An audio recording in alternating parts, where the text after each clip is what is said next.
Good. All right, so here's a chapter of Vedic Cosmography and Astronomy. This is on the appendices, two of them, Vamsidhara on Mandala and the Earth Globe, and the role of Greek influence on Indian astronomy. Now, I'm not a Sanskrit mathematician. I'm not a Sanskritist, and I'm not a mathematician, but I do some history of science stuff. Vamsidhara, we investigated, did a lot of research on him for this book that's forthcoming, which I forgot the name. It's probably the next slide. But let's see, is it how do I make this thing too? Oh, now how to make it go back? There it is. I think I put a picture in there, but I guess it didn't. Oh, here it is. Here it is. This is in a book forthcoming. Here it is down here. I'll get back to that. So we do have some experience with Vamsidhara and his background, and Sthita-dhi-muni looked at him extensively. I'll talk about him in a second, but he's considered a well-established, respected Vaishnava commentator, Sanskrit commentator, and he did some very interesting analyses of fifth canto cosmography. And then Appendix 2, role of Greek influence in Indian astronomy. Sthita-dhi-muni, of course, wrote this late 80s, and he's talking about some academic trends and how to discuss it. So first we're going to talk about, and as a historian of science, I did study that a little bit with this guy, Professor Robert Hatch. Yeah, he specialized in Greek ancient pre-modern science. So I have some familiarity, and it's interesting. Okay, Vamsidhara and Bhumandala at the Earth Globe. I just took these are all excerpts out of Sthita-dhi-muni's book. So what is he saying here? This is how he introduced it. So he's discussing the commentary, Vamsidhara's commentary on 520:38. He thought Vamsidhara, at that time in the 80s, he was trying to place Vamsidhara. He's not super well known, but more well known now than then. So he's placing him in the 1600s. And when we were trying to figure that out, because in our times there was some talk he was in the late 19th century, which turns out that's where he was. And so I was trying to figure out, is he 19th century, is he 17th century? And we did find some Vamsidhara commentaries from the 17th century, and but I kept digging, and I couldn't get anything on the internet definitive, and there was one late then we finally tracked it down to Adwaita's book, Edwin Bryan's book. There was a footnote from this fellow who gave exact dates to Vamsidhara, which we have elsewhere. I can't remember him, 1820, 1890. And so we finally tracked this guy down. He was formerly an editor with the Swedish Northern European BBT of some sort. Hari Kesh back in the 90s had him do a lot of research into the background materials that Prabhupada used for his books, and so on and so forth. And Prabhupada used this book, is it in here? It was a compilation of 11 Bhagavatam commentaries that Prabhupada used for writing his purports. And he tracked it down. Vamsidhara's in that book. Anyways, I'll get to that. We found him definitively late 19th century. Sthita-dhi-muni was placed in the 17th century. We'll get to that. But at any rate, so Vamsidhara's on the map. He was discussing fifth canto stuff, and so Sthita-dhi-muni wanted to discuss this guy because it sheds light on how Vedic cosmography and astronomy regarded Vaishnavas in India. Of course, he was in the 19th century, not the 17th century, which makes it even more intriguing. So Sthita-dhi-muni was saying, well, he's 16th century before modern Western ideas. But in our research of the book, we've developed it more. Look, everybody in Vedic culture who was, they knew about observable astronomy. And it's the same problems with science. So, and a wonderful nap. Fell asleep deep. Who what? Brahma's multitasking. Okay. So, anyways, we'll get to that. But he was he even before, like Gyanaraj, 1500s. He also was dealing with Puranas and observable astronomy. So anyways, this particular argument isn't as relevant as Sthita-dhi-muni was hoping, but it shows the cosmology of the fifth canto. I wouldn't say controversial, but it was certainly contested. They were trying to understand the Puranic worldview, in terms of observable astronomy, which is known in the Jyotish Shastra, also accepted by Vaishnavas, known throughout time, as far as time goes, historical time. So this whole discussion, the apparent contradiction that exists between cosmology and observable astronomy, what to speak of modern astronomy, which is basically observable astronomy. Well, actually, it's not, because a lot of modern astronomy is the radar telescopes and so forth. But anyway, moving on. There was the Vaishnav commentators knew throughout time there was a distinction between what was described in observable astronomy and the Jyotisha and what's described in the Puranas. Vamsidhar tried to resolve this apparent contradiction, also known as Viroda Parihara, and we should state clearly that while Sthita-dhi-muni is not stating that he entirely agrees with Vamsidhar's efforts, neither are our efforts hardly perfect, but he's saying that, you know, these efforts were made. These efforts were made. It's part of the tradition. He was also arguing, you know, we're commenting on these texts, and you know, he's saying much ancient Vedic knowledge has been lost, and it's difficult to reconstruct many important aspects of ancient astronomical science. So we should carefully consider these things. This is basic history analysis, historiography, history. That, you know, we shouldn't. It's a natural tendency to take for references our modern reference points. Well, the past, they're pretty much us, maybe a little different. They wore powdered wigs or something, or they wore, you know, dhotis or something, you know, in the past, and we don't do that now. But otherwise, it's pretty much the same. It's not. We don't know. We can't take for granted all the reference points, the information that they had. He was suggesting there might be, you know, some pretty, from, you know, what we considered advanced. They may well have had some access to information that may not be exclusive to the modern world. Anyway, so we did research on this guy, Vamsidhar, that's him in the middle. This is a photograph, and they did not have photography in the 19th century. But this was from, okay, we'll talk about Sthita-dhi-muni. He's a highly respected Vaishnava commentary. He's not that well known to English. This is our stuff from Viroda Parihara. Until Thompson did the analysis in the appendix. He was in that Sanskrit commentary book, but other than that, Sthita-dhi-muni did this whole analysis in his appendix. Thompson got an English translation of this one verse, which is very intriguing. Whoops, back, please. From two well-regarded Sanskrit scholars from the University of Pune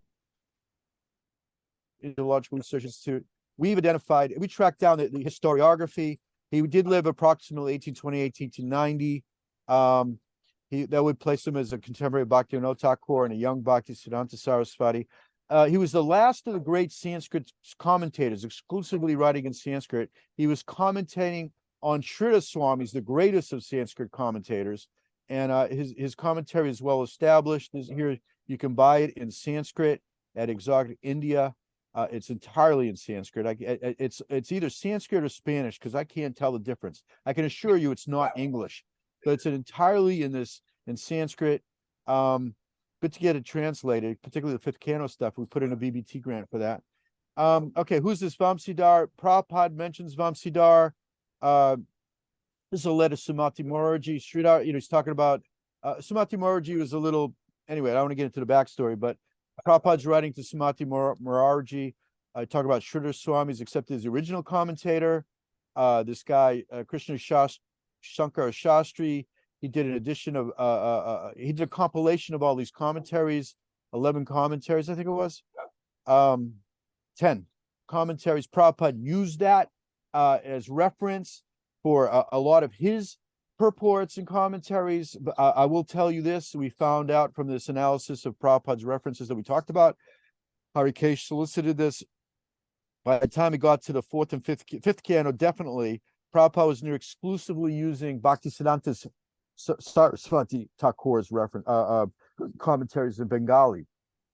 Just to let you know, our fifth canto Prabhupada gave to us in English is near entirely reference to Bhaktisiddhanta's commentaries. But before that, he was using this compilation book that was very authoritative and respected. He's talking about Sumati Morarji. So in this book, all the important commentaries are there as follows. And Shrita Swami's the lead one. Then you have Sri Vamsidhar, I guess is number 2 here. Some other people, I looked them all up. They're all respected. Jiva Goswami's on it, Vishwanath Chakravarti. I don't think this Sukadev Goswami is the original speaker, but they're all respected Vaishnava commentaries. Prabhupada talks about it. It's not like he says, "Oh, I use this." You know, he bring it up as an example to begin with, and it's not like he's skipping over any of these guys. He's mentioning them all in the letter. Sridhar Swami's given first position. Vamsidar's commentary was on Sridhar's commentaries, along with his own comment. Very authoritative Sanskrit. After Vamsidar, you're primarily getting commentaries that are written in Bengali, like or a local language, or English. Someone wrote one in English. I've had that experience. They were written in vernacular, but he was the last of the judicial Sanskrit commentators. Anyway, a very respected book. This is where this verse, this purport came out of. We talk about it at length in our book, which is coming out in this lifetime, if not next few months. We did an introduction here, a translation of the purport. This is from Sthita-dhi's archives. We found the original full translations from these two esteemed scholars that he solicited, as well as some ISKCON scholars, and we put together, a full translation of this verse. It's very intriguing. Sthita-dhi had put in excerpts. Then we got that original Sanskrit book, which Sthita-dhi didn't have reference to.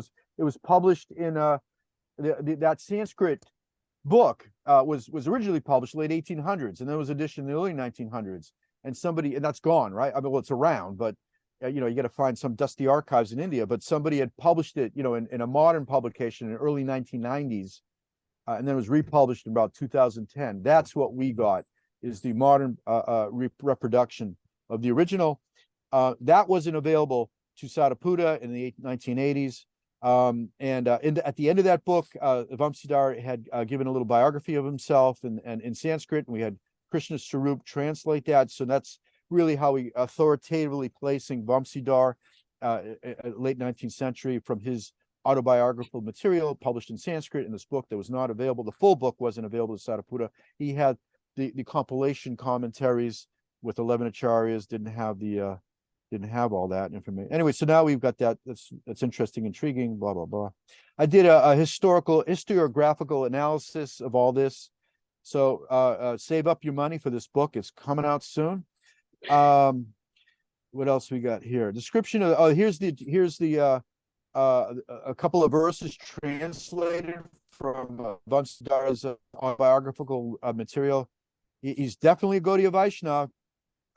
Here it is. He's in the line of Kashuka. He's explaining himself in the third person as a son of his father. He's constantly engaged. He's describing himself and meditating, worshiping the lotus feet of Lord Krishna, the son of Maharaj Nanda. By the grace of Lord Krishna, he's talking in third person.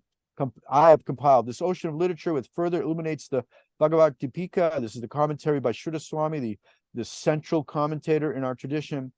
And then here he is directly, "O Krishna, O Lord, nothing is impossible for you. Please fulfill my wish to reside within Vrindavan, Brajamandala, O beloved of Radha, O Lord of Vrindavan." Radha is the Lord of Vrindavan. "May my lifetime be spent being fixed always in meditating upon you." This book was completed in 1945, which is of Vikrama anyways, it's 1888 according to a Gregorian art calendar. So an Odyssey, blah, blah, blah. So that pretty authoritatively places him. Here's Janaki wrote a paper on him, Jonathan Edelman. He presented on it. He did something on him, and he felt he did some translation work on other parts on the whole commentary. He hasn't translated the whole thing, but he did the introduction material, placing the significance of the work and this and that. Anyway, so Vamsi's specific contribution to commentaries in the Bhagavad Purana describes the highest reality, transcends human language, and requires a reorganization of our words and concepts to comprehend. And further, the experience of this is real. In one sense, it transcends conditional experience, you could say, but it is real. And you're not going to just capture it with words. Ultimately, you're going to capture it with direct experience. And you can use words to describe it, but words are not the thing. Anyways, is real, and the foundation for how we read and interpret scripture. It echoes that of Jiva Goswami and Vishwanath and other Vaishnavis like Madhava and Vijay. All right, so this is all very authoritative. This guy is a real deal. And he did a very exploratory, that's not the word. A very creative is not the good word. But he engaged his intellect in trying to get a deeper insight into the fifth canto. It wasn't like he just pulled some verses out, stripped them of their context, put a couple of labels on them, and presented it as absolute truth. It's a very intellectually engaging work. That's very devotional. That's very devotional. This guy's a respected commentator. So he wasn't in Maya. He wasn't excommunicated by some museum committee somewhere in some theoretical parallel reality that would never happen in real life, of course. But it was part of a dynamic intellectual tradition within Gaudiya Vaishnavism, or at least Vaishnavism. I'm not sure he's a Gaudiya. I think he might be. Okay, what else we got here? Here's Sadapuda's critique. I just want to establish he's a real deal, because if you want to study him, we got the appendix. His commentary shows the astronomical literature knows Jyotisha Shastra. This is observable astronomy, which is available for thousands of years. Integral to the tradition, accepted by Gaudiya Vaishnava, was accepted as valid by Vaishnavas, and is discussed with the apparent contradictions that exist between cosmology in the fifth canto and the system of astronomy. It's called Viroda Parihara. People have since done research on it, Minkowski and others, describing this tradition. The first section, he explains this. Here's something from it, or Vamsiddha is analyzing values for Bhumandala plane. Vishwanath Chakravarti made some adjustments. In the Bhagavatam, it says the Bhumandala plane is a 500 million. Is this? Yeah, 500 million yojanas. Vishwanath Chakravarti was analyzing, well, I think 496.5 or 6 yojanas is more accurate. So here, I don't know the math, but it certainly suggests to me that people like Vishwanath Chakravarti found it a very interesting topic, and they were working it and coming up with different figures, and none of them were excommunicated from ISKCON, fortunately. All right, second section. He's confronting the apparent conflict between the size of the earth given in Bhagavatam, the size given in Jyotish Shastra. This is the size of the Bhumandala plane, the large earth. He describes the Bhumandala plane as the larger two concepts of earth. He's framing it that way. There's the large earth, the Bhumandala plane, and the observable earth, the globe. So he's using there's apparent conflict in size. And that's how we help to try to deal with it. Using Nilakanta's commentary, his size of Jambudvip, which is 20. This guy Nilakanta's commentary posits Jambudvip is 23,000 miles, with the size of the earth given in the Jyotisha Shastra. Yeah, so this guy Nilakanta, another respected commentator, he is definitely 1700. So or 16th century, I guess. Nilakanta, if Sadapuda is placing Vamsiddhara in the 17th century, this guy would have had to been earlier for Vamsiddhara, according to Sadapuda. So he's early commentator, but he's definitely before discussions of Copernican theory in the East and so forth, and Newtonian science. He predates that. So he was considering how Jambudvip could be about the size of the observable Earth globe, known in Jyotisha Shastra. Anyways, he's working these issues, very intellectually insightful, thoughtful, very devotional. Principle of inexplicability, or Viroda Parihara. How can you reconcile this? One should not try to establish by logic or argument those things which are beyond imagination. So you can engage logic, I would say logic and argument, but it's not like logic and argument is going to capture the whole phenomenon. And that also applies to anything. Okay, divided by 20, did something else here. This is all mathematics. You got to talk to Christian about this. Whatever, he did something where you should, anything that's mentioned in Puranas, you do a 5% of that would be the observable thing, or I don't know. He's doing different things. Yojana varies according to different contexts. He's working different arguments. He also put in this two earths, big earth and small earth. My understanding, big earth sort of corresponds to Jambudvip, small earth corresponds to the observable globe. That's integral to Jyotisha Shastra, the Jyotisha tradition, Sanskrit mathematical astronomy, thousands of years old.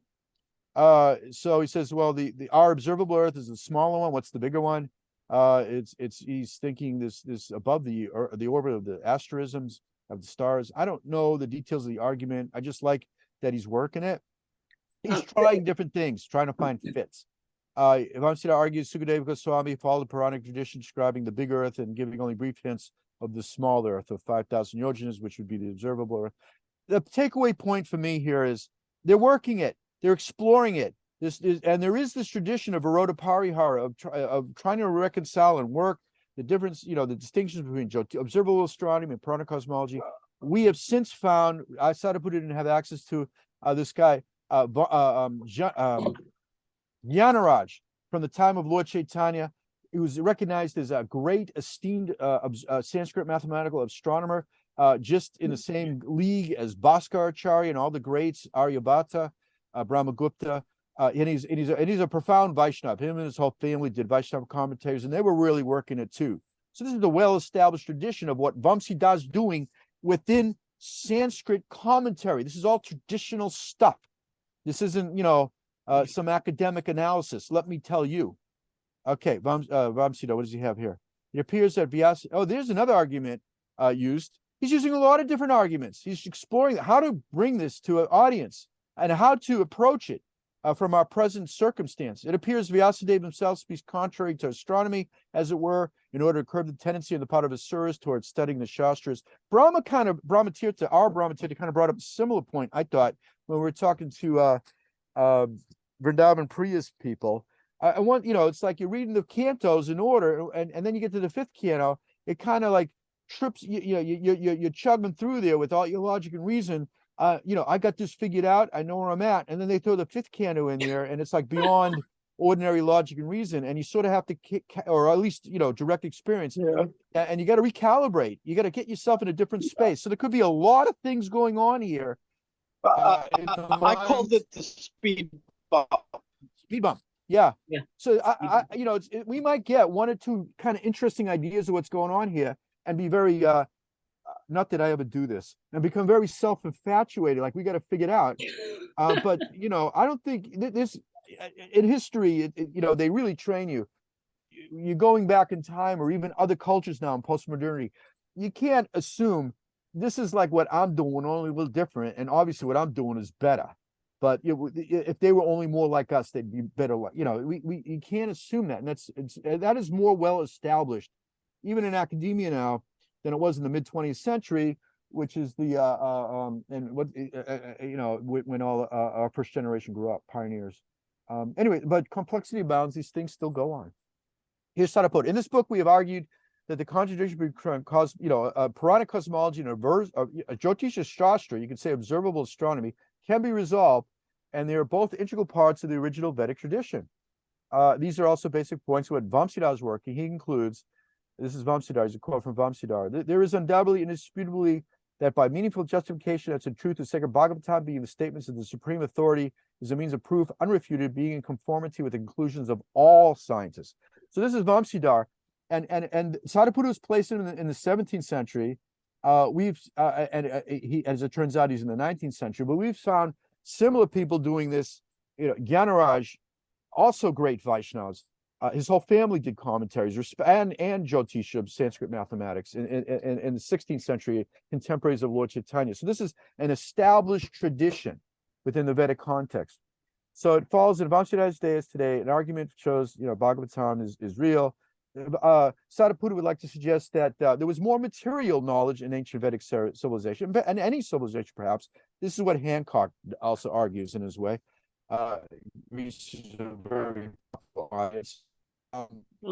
maybe not as scholarly disciplined as we might like, but nonetheless interesting. He comes across a lot of interesting things, and he knows how to popularize it. All right, so it's true Vedic spiritual. We're not. Anyway, so there's the material knowledge. It does not mean we should denigrate Vedic material knowledge as unrealistic. They're just when we're talking to Vrindavan Priya's people, one of them brought up initially, well, how could we blame them for in the past for thinking the Bhagavatam cosmology was observable or real in that sense, which is real to scientists training people. How can we blame them? They didn't have falsification. They didn't have other observations. And I immediately jumped in. They had plenty of falsification. They knew about observable astronomy all along, but he didn't know that or appreciate that. And it's just, he's just thinking, well, the Bhagavatam is just bad science. They just couldn't refute it. They could refute it. They knew these problems were there all along. It's integral to the tradition. Therefore, I would critique some modern efforts. It's the Bhagavatam against modern science. It ain't. And that's Sariputta's argument in this book too. The dynamic tension between observable astronomy and the Puranic accounts is integral to the tradition, if not integral to the Vaishnava tradition, as per Vamsidar's commentary. And we've since found Gyanaraj, who's without doubt similarly a mature Vaishnava. And all these other commentators, Brahmagupta, Aryabhata, Bhaskar, they all acknowledge, Vishnu, whoever, they might be Shivites, there might be other things, but they're all Vedic Brahmins. They're not just some guy who does math and then goes out and carouses with his graduate students. They're all Vedic, highly respected Vedic Brahmins, and they wouldn't be recognized as anything. Maybe moderns would just recognize their mathematical astronomy, but at the time they'd be nobodies if they weren't actual practicing Brahmins.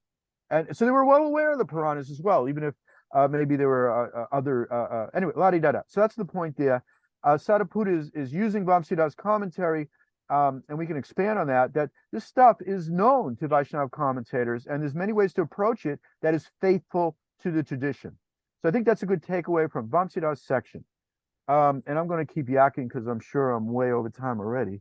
Where are we here? 11:30. I'll keep racking. Not too bad. Okay, then he critiques the role of Greek influence in Indian astronomy. This is his second appendix. This is written in the 80s. Things have since moved on.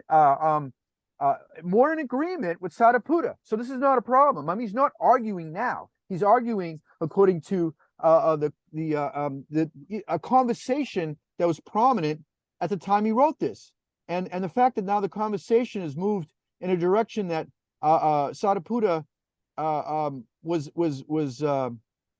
proposing is a victory. It's not like, oh my God, Sthita is irrelevant. He's very relevant, and I think the big takeaway is, how did he do that? How did he get in front of these things? If these guys all weren't reading and studying Sthita, how did he then anticipate this is where things need to go? And by Krishna's grace, they are moving in those directions. Anyway, so at the time, Western scholars maintained that mathematical astronomy, the Siddhantas, was borrowed from Greek and Babylonian astronomy in the early centuries of the Christian era. Okay, that was like really. I'm going to complicate even that, but that was definitely modernity, mid 20th century. Everything was presented by the Greeks de novo. Maybe they had a few weirdnesses due to Persian influence or something, but boy, they were just modern scientists and togas for all practical purposes. But this argument was more of a modernity argument, and it was actually complicated by the Brown school of Pingree and Neugebauer, which we'll talk about in a second. But Sthita is focusing in on this argument, which Pingree talked about in a paper and seemed to be supporting. So we're going to look at this hypothesis. We're not going to do an exhaustive treatment of it, but we're going to bring a few points to show the quality of the scholars' arguments and the nature of the historical evidence used by scholars to present their case. And I think that's the takeaway point that is still exceedingly relevant to what we do now, is how he goes about showing the quality of their scholars' arguments, the Purva-paksha, if you will, and the nature of the historical evidence that they use. He's understanding their arguments and how he's presenting a counter argument. So, Purva-paksha tradition, my friends. History of this is all Sthita quotes. History of ancient Western Ptolemy. He lived in the 2nd century AD. He wrote the Almagest. That's actually the Arabic name for it. They translated it into Arabic. Anything with like algebra, it's all the Europeans have gotten it from the Arabics. Al means the. So I guess Ptolemy called it the Magest. No, I don't know what he called it in Greek. But it's the whatever. Maybe it's the syntaxis. That's probably the Greek name. This dominated Western astronomical thinking for over 1,000 years. It was very good. Modern science, Copernicus, but it's mostly Kepler and Galileo, Newton. They established a new science that overturned Greek science, and which was based on Aristotelian physics. Aristotelian physics and Ptolemaic astronomy calculations, which did not agree with each other. It's not like it was modern science against the Bible per se. It was modern science as a successor to Greek science, and then the ideologues will all frame it as science versus religion because Greek science was taught in the Catholic universities. That's not today's conversation. Okay, the dominating Western thinking for thousands of years. Turns out, apart from Ptolemy's Almagest, we have very little historical evidence regarding ancient Greek astronomy. This is a fact too. What's that guy who did the geometry? Who did the geometry book? Euclid's geometry. Yeah. There was a lot of geometry. This also happened with Euclid. There was a lot of geometry going on before Euclid, but Euclid's book was so damn good. and he's referencing all the previous geometers, you know, in the Greek tradition and whatever, but he's referencing and using it so damn good. You know, if you go to save one book in a 1,000-1,500 journey through time, and you know, it was Euclid's book that was saved because he's referencing all the previous stuff, and you know, Euclid's book was the bomb. So we mostly know about the previous stuff through references to Euclid. Similar to Ptolemy's work, we don't really have all these earlier works. We have some references to them through works like Ptolemy's, you know, so we don't really have look, this is a fact. We do not have a clear picture of what happened in the past. We don't even know for sure if O.J. Simpson killed his wife. That was established in a civil case with a lower threshold, you know, so, and I mean, everybody, you know, so, and that happened in real time. That's when I moved down here. What do we know? We know some things, we can extrapolate a lot from it, but to say we don't even know everything about ourselves or, you know, our body or anything. We know a few things and then we fill in the blanks and think we've got it just about figured out. I mean, not us. I'm talking about those other people who are so dumb. Those other dumb people who didn't show up for this presentation. But anyway, okay. So anyway, he's referencing Otto Neugebauer. These are big time operators in the history of science. Otto Neugebauer established the this is the next PowerPoint slide, the School of Mathematics that did all this ancient history stuff at Brown. Pingree was a student. Pingree was the latest successor to chair this department. Neugebauer, his big claim to fame is he was looking at all these clay tablets in the British Museum, all these clay tablets of Babylonian or whatever, script. And I think they knew how to read the script, but no one had studied these, like, you know, vaults of clay tablets. They had them piled high and deep, pulling them back from the Middle East. And no one had, you know, because most of them are just like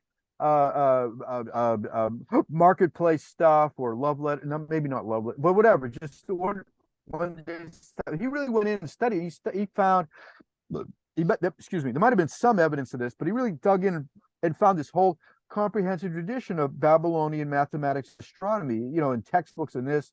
It's a very, okay, in our modern times, there's so much literature produced. How much of it is, you know, about mathematics or astronomy compared to all the literature out there, you know? But he dug it up, he found it, and found this extensive tradition of Babylonian astronomy and mathematics, and established this stuff did not begin with the Greeks. The Greeks were drawing upon thousands of years of mathematical observation and theorizing from other traditions, specifically the Babylonians, whose texts we have because they were written in clay and preserved in a place where it never rains, so they didn't like dissolve. So if you're in India writing on papyrus, or even in Egypt, most of our stuff is from their monumental architecture, because the papyrus, well, it's also a very dry place, so they do find some papyruses sometimes. But India ain't going to find no papyruses. They're all rotted away a long time ago. But anyway, so again, we have very little. Okay, he upended the whole idea that the Greeks had established reason and logic and science de novo. But anyway, so he's also writing.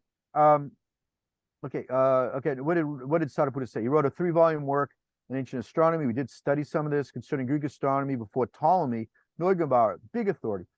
Some book about it, where a later period had effaced all but vague and confused reports of its prehistory. So he's saying, you know, Ptolemy was a disciplined guy, but then the guys he was referencing whose stuff that we didn't have, they're also referencing, and it gets very, you know, we don't have access to this. The conditions prevailed right down to Ptolemy. Without his historical remarks, we would know almost nothing about that prior astronomy. Yeah, so a lot of it's extrapolated of these guys like Hipparchus and Apollonius. We know very little directly about them, if at all. Sort of like that guy who went to India, who did a history of India just after Alexander, Megasthenes. I can't pronounce his name. And a very big book, very popular in the ancient world. We don't actually have the book, but so many people commentated on it and referenced it. They've reconstructed a lot of it. So, you know, anyways, we have a very small window in the past. We shouldn't assume. Anyway, so Sthita-dhi-muni's point is, we have very, very vague and confused reports about, really, other than Ptolemy's book and a few others that were saved. Ptolemy's book was very comprehensive, very encyclopedic, like Euclid's geometry, referencing prior work and who they referenced in turn. Who knows? You can't authoritatively say oh, this is what happened, because I like the Greeks. They must have, maybe we got, maybe we have a text, identified with the Greeks from 300 BC, and then we don't find a similar text identified in the Indian tradition until 300 AD. All you can say definitive, I mean, you can maybe extrapolate a theory from that, but how do you track the oral tradition or the cultural transmission? All you can say is we have a text from here and a text from there. It doesn't necessarily prove cause and effect. It suggests it maybe, but it doesn't absolutely prove anything. It's like we got 3 magazines from year 2000. Now I'm in the year 100 million or something, and I'm looking at these 5 magazines extrapolating everything that went on here. But let's move on. So I don't, anyways, but people do that. Every conditional soul does that, and as far as I know, conditional souls are sometimes well-established academic scholars and scientists too, for things. Okay, so concerning did I miss something here?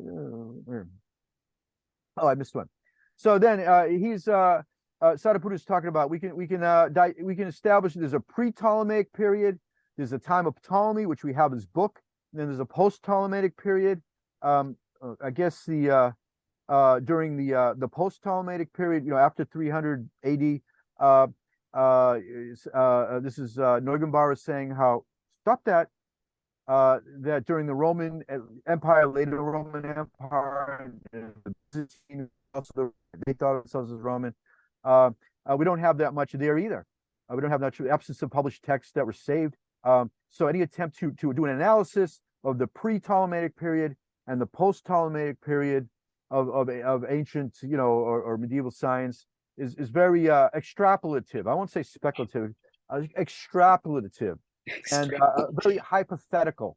It's a hypothesis. So pre-Ptolemaic period, as Sthita-dhi-muni is saying, there's during Ptolemy's alchemist we have, so that we could get something in writing, what was going on then.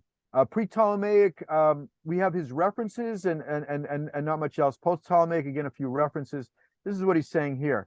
So because we are ignorant of also after Ptolemy, when this stuff was allegedly transmitted to India by a certain modernity, scholars of modernity, mid-20th century especially. And also this is very influenced by, let me tell you something, this is very influenced by Christian evangelical type thinking.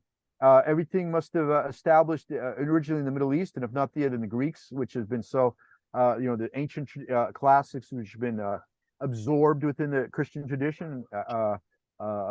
Who's that guy from the 11 to 1200? Augustine, not Augustine, the other fellow. Anyway, Thomas Aquinas. Yes. And he was, you talk about Sthita-dhi-muni getting grief, from some of these, what's a bad name that doesn't sound like a bad people? Thomas Aquinas, who's a great saint and canon of the Catholic Church, is getting all kinds of grief in his time. So sometimes I guess there's 2 people who are happy in the world, is the fool and the wise men, and there's 2 people who get all kinds of grief in the world. This world is the fool and the wise men as well, but they're still happy because they're so. If you're actually wise and people give you grief, it's just a cause for more happiness, apparently. But at any rate, okay, because there are ignorance of the 3rd period post-Ptolemaic, there's no solid way that we can get these ideas were transmitted from Greek to India. I mean, there was a cross-cultural transmission, perhaps. We don't even have solid references of that, some extrapolative references. So he's attacking a surety in this hypothesis, and this hypothesis was popularized or established or promoted by Pingree, who's actually a pretty cool guy. But he was very influential. He was a chairman of this Brown a long time.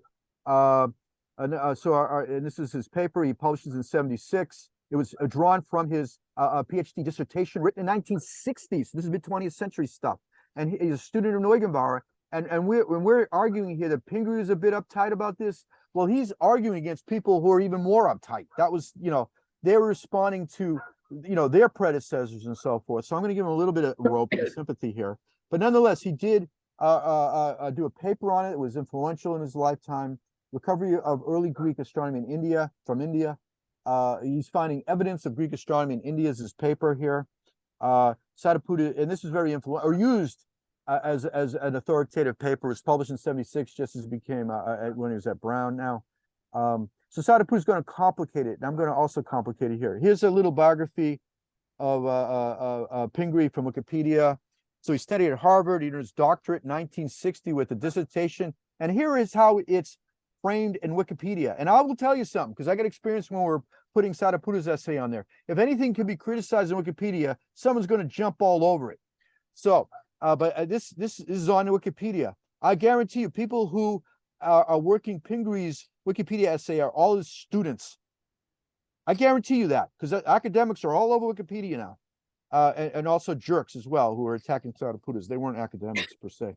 But anyways, he earned his doctorate in 60 with his dissertation on the supposed transmission of Hellenistic astrology to India. This is how it's considered now. It's not considered de novo fact by any stretch.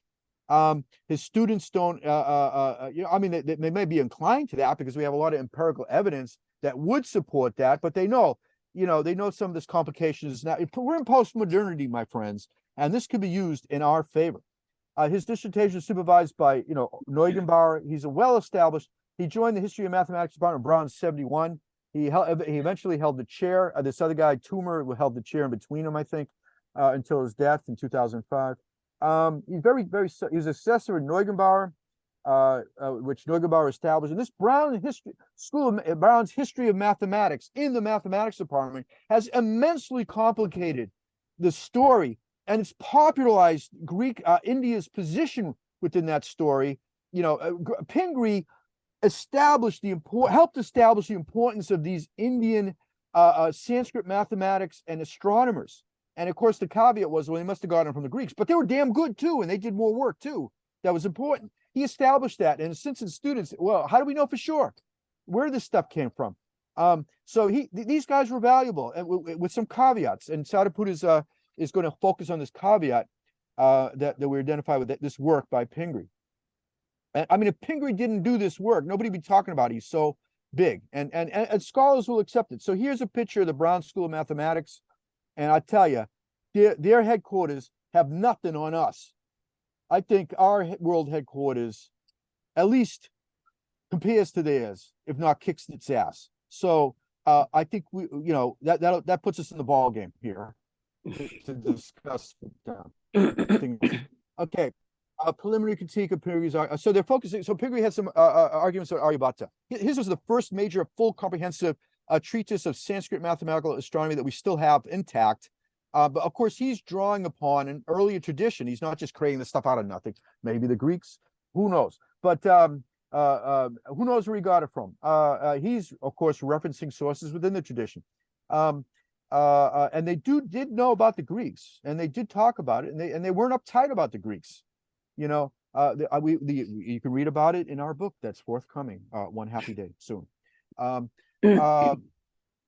But and Aryabhata was talking, discussing, circumferences of the Earth that are pretty accurate by as far as an observable exercise goes that we would consider. He also talked about the Earth is rotating to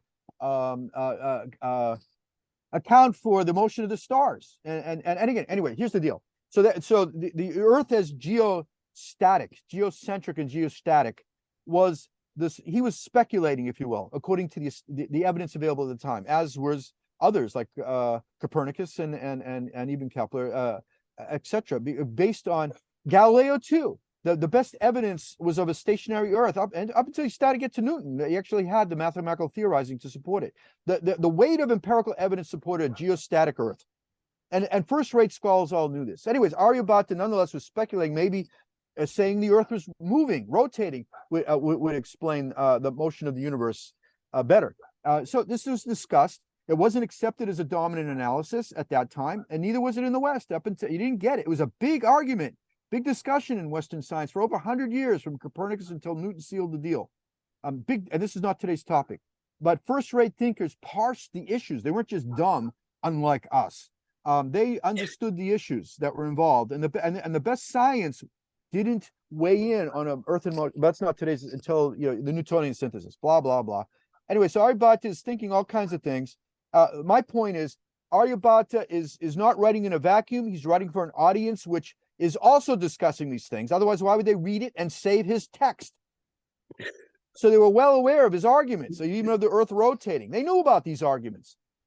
So these people were not ignorant, unlike us or like us or something. Anyway, Pingri's critiquing Aryabhata. Pingri was basically saying Aryabhata got some calculations, astronomical tables that were very similar, if not to Ptolemy's calculations. And Ptolemy, of course, was a little bit earlier by a few hundred years. Aryabhata must have got it from the Greeks. That's basically his argument, because we have Aryabhata positive about 520. I think he wrote some of this stuff down, and when was Ptolemy? About 300. But where's 150. 150 AD. Oh, 150. I thought it was a little later. But anyway, so it's a few centuries earlier. But somehow he got on the internet and stole all of Ptolemy's stuff. So if we use but Sthita-dhi-muni is going to complicate that. If we use Ptolemaic complication of Aryabhata's supposed steps, then we attain Aryabhata's parameters. All right. So there is they're both on the same page. We can say that. However, one can indeed find other ways in which Aryabhata could have arrived at these parameters, such as he was referencing an earlier text. He could have rounded off a few things. He could have gotten it from other source material. How do we know for sure what was Aryabhata's source materials, basically? And he's complicating it. He could have gotten it from an observation. Who knows? Similarities between Indian and Politean and Wana system may arise as much from they describing the same planetary system as from cultural bonding. And they're both looking at outside there, or getting their data, whatever. And he was complicating these arguments. Maybe they came up with similar calculations because they're a good fit for the evidence, the observable evidence. Could be so many things. We don't have hardly have an airtight argument. It came from the Greeks, other than Ptolemy predecessed Aryabhata, and we have access to both their stuff now. Actually, it was an argument in graduate schools. We have more, in a present, we have more access to ancient science than the ancient people at the contemporary. Aryabhata had of his own contemporaries. We have more access to all of them now with the internet and research and digitizing and this and that and libraries and blah, blah, blah.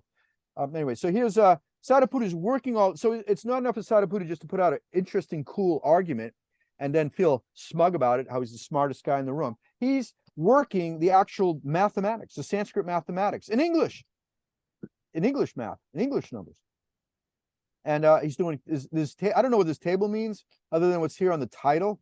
Prishni seems to understand numbers. But I will say this. He is working it. There's numerous tables. He's working the mathematical numbers Aryabhata used, Ptolemy used, moderns used, and he's comparing and contrasting. So someone who's actually engaged mathematically and astronomically can look at this stuff and see if he's, what he's got.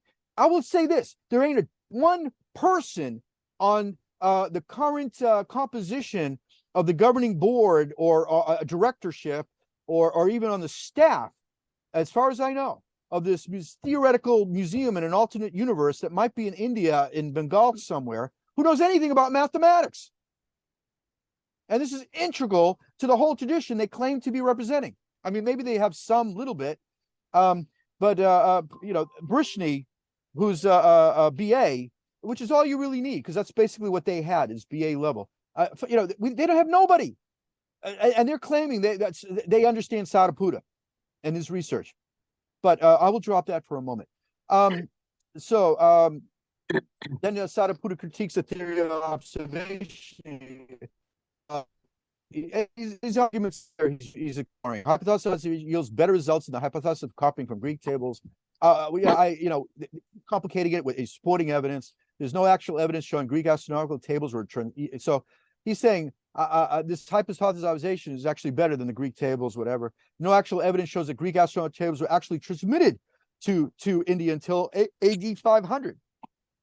So that's about Aryabhata's time. So he would have just gotten it, and then it came to India. It's not like it comes to India and then times that India publishes it. There's certainly no evidence until it came to a later period of time, any of it. And what to speak of that, therefore, Aryabhata must have been plagiarizing it. It's possible, but it's hardly incontrovertible. Anyways, Neugebauer's discussion of the Ptolemy suggests that the quality of Western astronomy declined sharply after the time of Ptolemy. So even if they got some Western or Greek science, who knows if it was an accurate thing? Who knows? So, these things are translated, and copied. I don't know. So it's not airtight. Neugebauer suggests Indian astronomy existed at AD 250 and was being exported to Greek, in fact. So even within this Brown school, Neugebauer, Pingree's a teacher or a graduate advisor, was exploring alternate hypotheses at a much earlier time. These guys complicated the story, and even if you want to put the hate on Pingree for this, he established this discussion about Indian astronomy in a very authoritative way, and the fact that he established it, now we can talk about it. Okay, given the highly fragmentary nature of the surviving historical evidence, the process of speculative reconstructive is likely to create nothing but more than, he's using some ISKCON language here, illusions reflecting the opinions of reconstructors. Look, Vedic cosmography, it's not over the top, but he's writing for ISKCON devotees or devotional community. You know, I mean, because we didn't know what to make of the fifth canon. You know, and so his language is, his audience, primary audience is a devotional community. Reconstructed. We do not insist on our reconstruction of our various parameters is correct. We merely offer it as an alternative that is in better agreement with the available facts than Pingree's reconstruction. So he's not ideologically like one certain person who seems to take credit for everything that goes on in that museum, which is just a theoretical thing. It's nothing I would actually argue. He comes up with some really groovy idea, this theoretical person, and then starts arguing this is Siddhantic principles, and anything contrary to it is contrary to ISKCON Siddhanta. In other words, you're heretics. So this is not Sthita-Putta's way.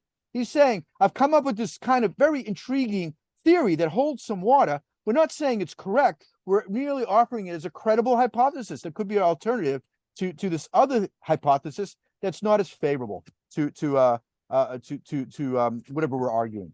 So this is mature scholarship. Has a couple other examples that he's going to critique of speculative reconstructions, which is fine as long as, look, maybe it's this, maybe it's that. So let's explore these, see where they go. That's okay. But sometimes, human beings being what they are, we tend to get infatuated, and as in recent politics, and also during World War II in Nazi Germany, you tell something long enough, and you become self-convinced. If it's out there enough, enough and often enough, people, yeah, I guess that's what I heard. It must be true. And as human beings, none of us are completely immune to. Actually, the whole conditional experience is just that.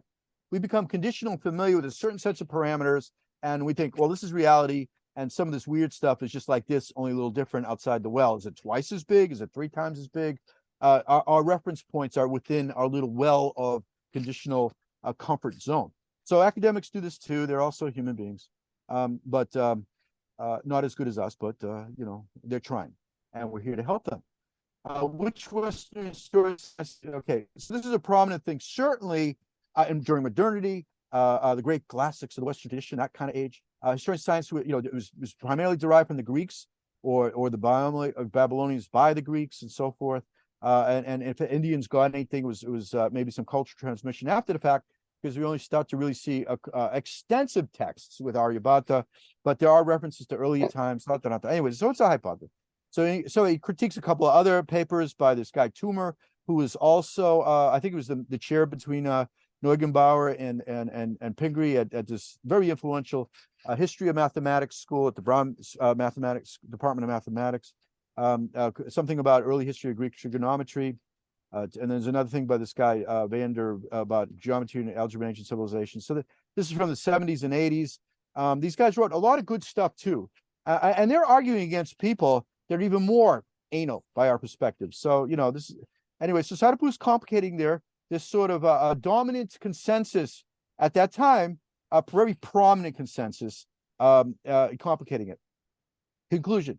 We have discussed, this is his arguments of Pingree, Toomer, and this other guy in detail, and show how some of their underlying scholarly conclusions about the origins of Indian astronomy. The main characteristic of their arguments is that they are composed of, that somehow, the Greeks, somehow they must have been plagiarizing from the Greeks, and then maybe they expanded upon it, upon their developments, but the greatest influence is the Greeks. I mean, it could be, but who knows? Ultimately, it all comes from God. And even the Indian astronomers say, it basically said that. If the Yavanas come up with some interesting, that's useful, why not use it, even if they're Yavanas? There's actually text. I think there was in, what's that guy's name? Viram Mahira's book. Anyway, it's big comprehensive presentation. It was like the Encyclopedia Britannica of Indian Culture. It was written about 700. Anyway, the main characteristic of these arguments is that they are composed almost entirely of exploratory assumptions. Maybe I would say that biased interpretation and and speculative constructs, reconstructions. So you could he's writing for an ISKCON audience. I mean, because we're looking at the fifth canon, it's like, what the F is going on here? So he's also Prabhupada do that too. He just kind of use testosterone induced adjectives to get the boys pumped up. Go out there and fight. We got we can win this game. It is unfortunate that many of these scholars have presented arguments of this type, and these arguments accumulate, sort of like certain Republican Party talking points that might be identified with one particular presidential candidate, maybe. Human beings do this. So you have this, it's said long enough, and there's research long, and if everybody's talking about it, it becomes indisputable authority. I mean, again, he's sort of using halftime language with this kind of adjectives, but it's not that bad. But I think it was academics would tend to look for less provocative. It's a little provocative, but not too bad. In this way, supposedly solid facts are established by the fossilization of fanciful speculations. That would be an example of a language geared toward an ISKCON congregation whose original direction was determined by scholarly prejudice. So anyways, they may have generally felt this based on the evidence they had available to them at the time, but also they're coming from a West. They're familiar with the Greeks. They're familiar with, and also the Christian tradition also is very familiar with the Greeks and Middle Eastern. That's where it's got to be. That's where it's got to. Anyway, there's a whole backstory to this. It ain't just science. It's also like some of our guys. Well, let's go to the Discovery Institute with its profound Christian influence, and they're our friends. Let me tell you something. Yeah, on certain things, but they get their own agendas, and one of them is culture and everything came from the Middle East, and if not the Middle East, then the Greeks. That we've incorporated comfortably within the Christian tradition. It came from India. Okay. There was a lot of speculation by the Greek romanticists and not the Greek, the German and English and French romanticists, the indulgence of the Enlightenment period, getting into the early 1800s and so forth, that civilization began in India, because they were looking for alternatives to this sort of stratified, it all came from the Bible stuff. They were very enamored by Indian texts. That most of them they got from Persian translations, and that was really had a lot of traction in European intellectual discourse. But then when Napoleon brought back those that tablet there, so they could start deciphering the script on the pyramids. What is that? Rosetta Stone? Yes, the Rosetta Stone. Then it sort of brought it back to the Middle East. Oh, look at all this ancient stuff we can now read. And then they started to do a lot of archaeology. There's a real upswing in archaeology in the Middle East and Mesopotamia. And a lot of those archaeologists were Christian affiliates who were interested in archaeology. And the interest there, then the argument there is that they're looking to establish that the origins of civilization are in the Middle East, not in India. They're reacting to these. Anyways, there's a lot going on in the human condition. This argument was brought out in a particular book I read, which is so it's in there in the academy. Anyways, all I'm saying, there's a lot of complexity, there's a lot of human psychology, and ain't science and religion, ain't science in the Puranas, though it's there too, because scientists are human beings. We just got to focus on we're for Krishna, and let the chips drop where they are. We don't have to have an enemy to hate on unless they're specifically opposed to Krishna. Anyway, la-di-da, that's today's conversation. But sometimes scientists use that way, and we will certainly deal with that. All right, so as a final point,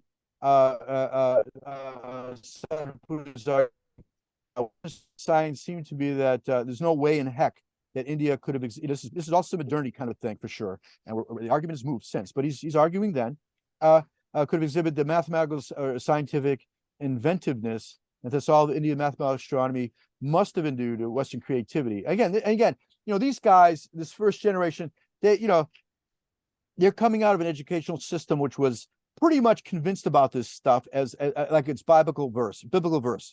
And it's since been somewhat complicated in our age of multiculturalism. We have to be very sympathetic to transvestite LGBTQ Martians who happen to live in the South Pole and think penguins are God or something. We have to be sensitive to everybody.